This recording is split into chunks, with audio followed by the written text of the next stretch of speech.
Time to bring the bass back. Mix is the beat of our culture. Your music. I thank God for the opportunity to make music and for that music to be on a platform for people to come out and love. Your stories. It's gold for the Philippines. The next generation of creators, artists, and filmmakers. We bring you the latest and greatest impacting people from our community. Spotlighting inspiring content from Generation Mix. It's just a true honor to be able to do this, especially with all the great Filipino talent here. Discover fresh artists first from around the world. Uniquely Filipino. Step back three. He has got that. Mix is the beat of our culture.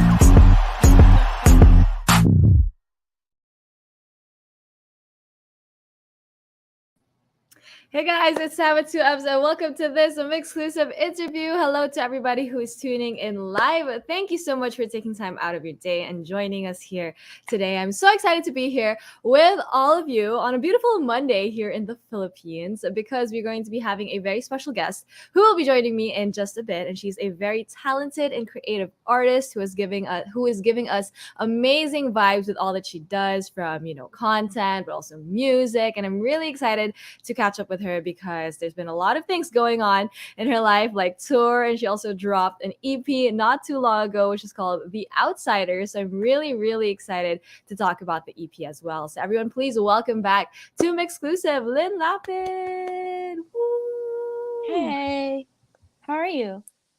Hi, Lynn. I'm good. Thank you so much for asking. It is a beautiful Monday morning here in the Philippines, and I know you are in LA right now, if I'm not mistaken.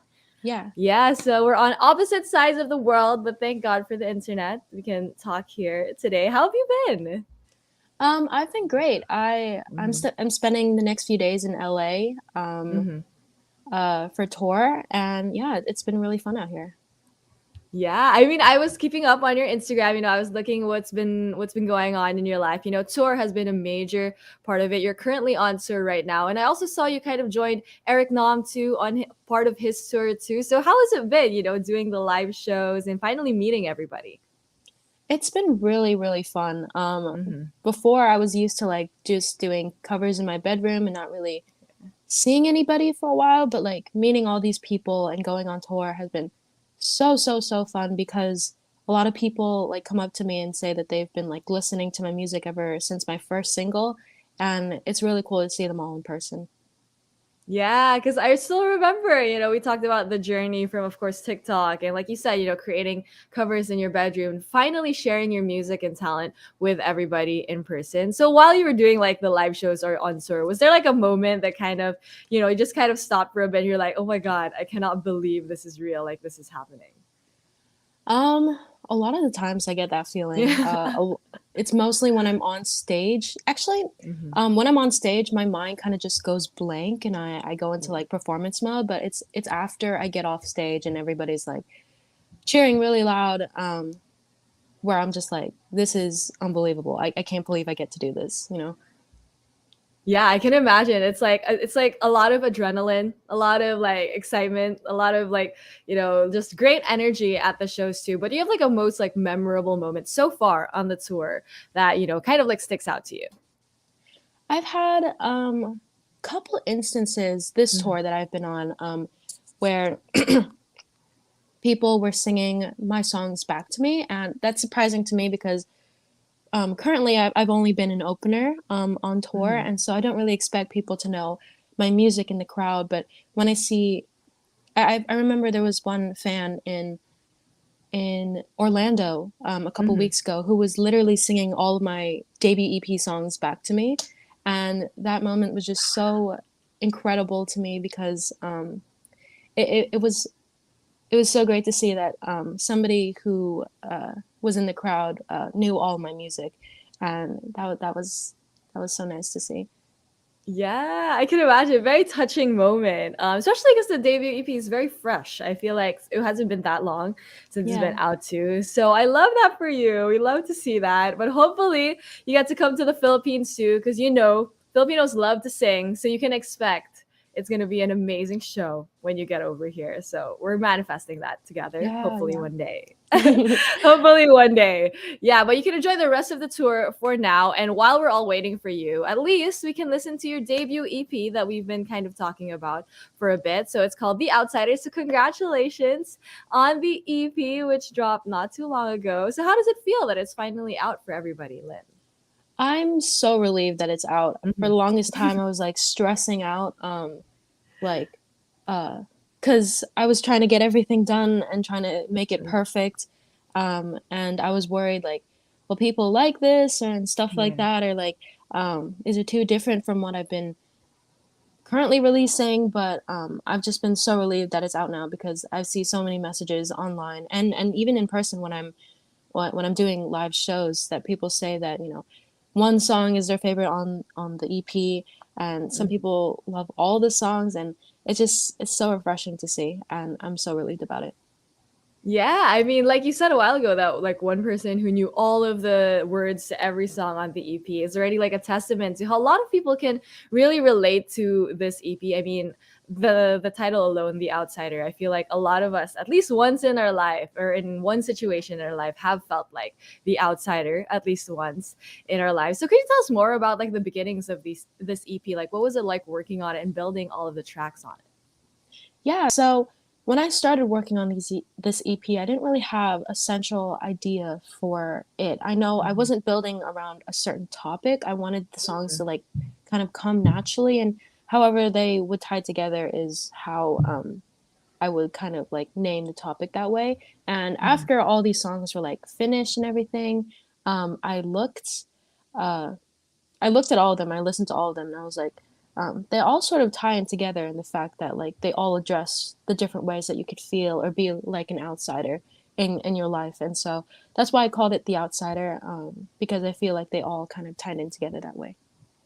Yeah, I still kind of like remember talking to you last year. We were talking about, I think, In My Mind, and you were talking about how, you know, that one goes out to all the quiet kids. And I love that it's kind of something that you also kind of carried on to this EP, that, you know, this one is for all the people who don't feel seen, but, you know, are seen. Like, there are people that like feel like outsiders, but, you know, a lot of people do feel that way. And I think that's quite comforting that you have other people who also kind of feel like outsiders too. And I thought it was really interesting because to see your growth too as a person. Like you said, you know, you're generally shy in our past interviews, and growing into like a performer and sharing all of this experience through your music. Were there new things that you learned about yourself when you were creating this EP? I think there was one thing that I was learning about myself when I was creating Pager. For this time last year, I was really struggling, trying to decide if I wanted to do music full time, which is crazy because a whole year later, I'm on tour and I have a whole EP out. But yeah, this time last year, I was really struggling what I wanted to do, like as a career for the rest of my life. And when I chose to do music full time, I got quite a bit of backhanded compliments from my peers in the community I grew up in, because the community I grew up in was weirdly toxic, I would say. And so I wrote Pager as sort of like a response to all of that, like, if you have anything negative to say about, you know, my career choices or my choices, you know, my life choices, then the line is, you could send it to my pager. And the joke is that like, I don't own a pager. I don't think anybody uses a pager these days. And so that's what I kind of learned about myself, was that like, I didn't really care what my peers had to say about my choice to do music full time. Oh, I love that. I love that energy. And that's so true. Like, who even owns a pager? I mean, if you're watching this and you own a pager, good for you. But like, I mean, that is so true. Nobody, like, I've never even experienced using a pager. I don't know. Have you, Lynn? Like, have you ever tried, like, did you ever have one? No. The only time I had to hold one was for the music video. And I don't think it even worked. It was just like a prop. But yeah. I love it. I mean, me too. Like, we all know what a pager is. I feel like a lot of us do, but we've never had like firsthand experience with a pager. But I love that kind of energy. You know, you just kind of set it to my pager, which I think I'm gonna tell people now. I'm gonna steal that from you, but I'm gonna credit you. Don't worry. But I love that energy for you. And yeah, so crazy how so much can change in a year now that you know you're touring, you're out there sharing your music with everybody. I mean, it makes us so happy for you and so proud of everything that you've done so far. But what else can everybody expect? I know you're on tour right now, so how has it been also working on music if you are, or what other things do you have planned for the rest of the year? Yeah, I would say I'm currently kind of tied up with tour, so I haven't been able to Mhm. work on too much new music currently, but I know that like once I get off tour, I'm going to be back in the studio writing again. And hopefully um, planning I hope to be my first headline shows or tour. Cross fingers that it goes through, but yeah, that's what I'm currently working on. Yes, we're gonna manifest it together, you know, Lynn's headline tour. But of course, for now, we're gonna savor the debut EP. Congratulations once again on The Outsider. And before I let you go, do you have a message to all your Filipino fans who are eagerly waiting for you to come over here and are so excited for the new music? Yeah, I just want to say to all the Filipino fans, thank you for supporting me. It means so much as a fellow Filipina that I have all of your support with my music, and I hope that in the near future I could go over to the Philippines and have my first headline show or perhaps a headline tour, maybe. But yeah, I would just want to say thank you to everybody supporting me. Yeah, and thank you to Lynn for sharing your talent and music with all of us, and especially your energy here on Mix today. It was great chatting with you. So thank you so much for joining us here once again on Mix. And thank you as well to everybody who tuned into this MYXclusive interview. Once again, this has been Sama Tuems and Lyn Lapid. Thank you, everybody.